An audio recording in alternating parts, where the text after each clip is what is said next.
আপনার যদি গত বছর খারাপ যেয়ে থাকে তাহলে এই বছর অনেক ভালো যাবে, আপনাকে কংগ্রাচুলেশন, নো প্রবলেম। কেবল আপনাকে আল্লাহ সুবহানাহু ওয়া তাআলা এর প্রতি ঈমান আনতে হবে। আপনার সাথে কেউ যদি বিট্রে করে, আত্মীয়স্বজন, বন্ধু বান্ধব, ভাই বোন, তাইলে মনে রাখবেন ইউসুফ আলাইহিস সালাম ভাই বোনের ষড়যন্ত্র এবং চক্রান্তের পরে সম্রাট হয়েছেন। আপনার যদি চাচা জেঠারা আপনার কাছে বিরোধিতা করে, তাহলে মনে রাখবেন যে চাচা জেঠারা বিরোধিতা করেছে শুআয়ব আলাইহিস সালাম নূহ আলাইহিস সালামের বিরুদ্ধে, কিন্তু তারা সর্বশ্রেষ্ঠ নবী। আপনি যদি বাবা আপনার বিরোধিতা করে থাকে বা সন্তানরা বিরোধিতা আপনার করে থাকে, তাহলে মনে করবেন ইব্রাহিম আলাইহিস সালামের বাবা তার বিরোধিতা করেছে। তিনি শুধুমাত্র একজন নবী নন, শ্রেষ্ঠতম নবী না, তিনি হচ্ছেন মুসলিম উম্মার বাবা।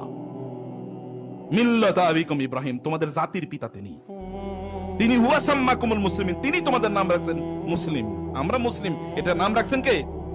ইব্রাহিম আলাইহিস সালাতু ওয়াস সালাম।